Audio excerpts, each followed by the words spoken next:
आपने चूंकि IIT Delhi, IIM Ahmedabad, इसके अलावा पूर्व सिविल सेवा अधिकारी आप रहे हैं, तो आपने जो दुनिया देखी है वो बहुत बड़ी है, लेकिन युवा यहाँ पर अपनी रोजमर्रा की जिंदगी से ही पार नहीं पा पाते।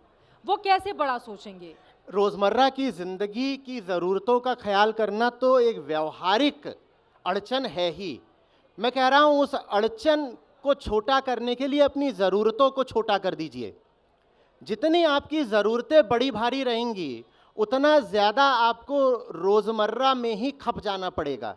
तो कहिए कि ये जो शरीर है और जो हमारे रिश्ते नाते हैं और जो इंसान होने के नाते और परिवारी होने, गृहस्थ होने के नाते कुछ कर्तव्य मिल ही गए हैं, तो उनको तो निभाना ही है।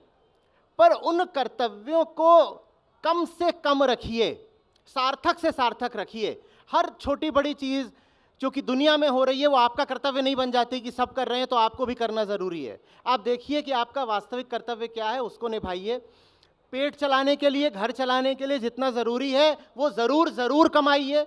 बच्चों को अच्छी शिक्षा देने के लिए जितना ज़रूरी है वो ज़रूर कमाइए। और उसके बाद भी आप पाएंगे कि आपके पास बहुत सारा समय और बहुत सारी ऊर्जा बची हुई है। उसको सार्थक सृजनात्मक एक लड़ाई में लगाइए।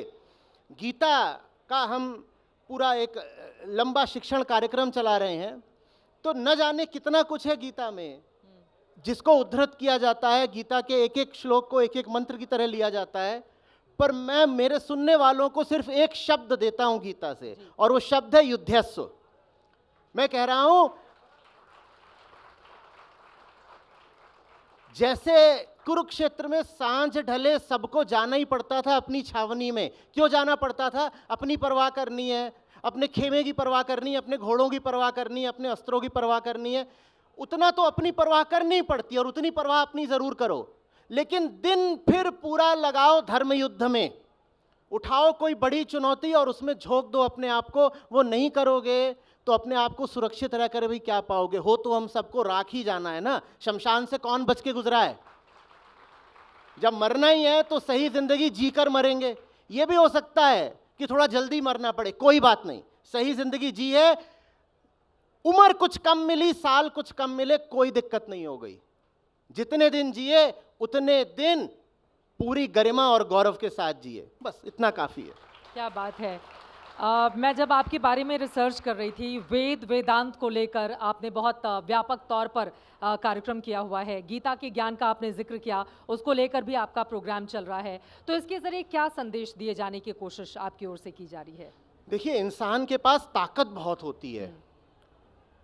इंसान बाकी सब प्रजातियों से बहुत अलग है इस अर्थ में कि आप हमारी ताकत, हमारा जलवा देखिए ना। हम यहाँ बैठे हुए हैं, एक एक चीज़ ऐसी है जो मानवकृत है, प्राकृत नहीं है, माने प्रकृति ने नहीं बनाई है, हमने बनाई है। अब हमारी ताकत देखिए, हमारा ज्ञान देखिए, हमारी टेक्नोलॉजी देखिए।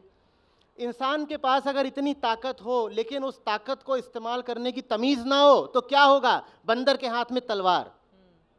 तलवार तो हमारे हाथ में आई गई है, हम बंदर न रह जाएं इसके लिए श्रीमद् भगवद गीता है। और अगर हम बंदर ही रह गए तो उस तलवार का वही इस्तेमाल होगा जो आज हम कर रहे हैं। प्रजातियां विलुप्त हो रही हैं, पूरी पृथ्वी नाश की ओर धसी जा रही है। आपको मालूम है, अक्टूबर के महीने में कुछ दिन ऐसे आए जब दुनिया का औसत तापमान सामान्य से 2 डिग्री से ज़्यादा ऊपर चला गया। दुनिया भर में जितनी समिट्स और कॉन्फ्रेंसेज हो रही हैं क्लाइमेट चेंज को लेके, वो कह रही हैं कि आज से 10-20 साल बाद का हम लक्ष्य बना रहे हैं कि औसत तापमान 1.5 डिग्री से ऊपर नहीं जाना चाहिए सामान्य से। अरे 10-20 साल बाद की छोड़ दो, इसी गत अक्टूबर में 2 डिग्री से ऊपर चला गया। ये करा है इस बंदर ने, और हैं तो हम बंदर ही। हाथ में माइक भले ही आ गया है, पर वृत्तियां तो हमारी बंदर वाली ही है ना। इसका नोच लिया, उसका खसोट लिया। बंदर क्या करता है?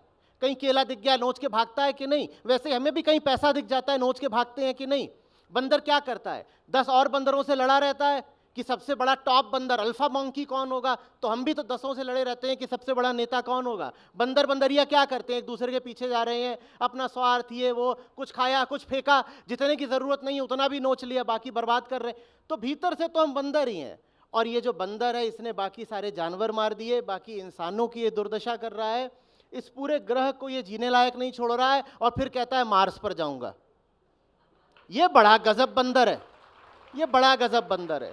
ये देखकर मैंने कहा कि अब तो कृष्ण ही चाहिए, और अगर कृष्ण अभी नहीं आए तो फिर बहुत देर हो चुकी होगी, बहुत देर हो चुके थे ना, गाना है ना फिल्मी, बड़ी देर भई नंदलाला, वो बहुत देर अब हो चुकी है। अगर अभी भी गीता नहीं उतरी तो फिर शायद अब मौका नहीं मिलेगा। ये देख करके गीता का बड़ा भारी हमने अभियान शुरू किया, घर घर वेदांत उपनिषद, घर घर गीता पहुंचानी है, अगर इस पूरे ग्रह को बचाना है तो।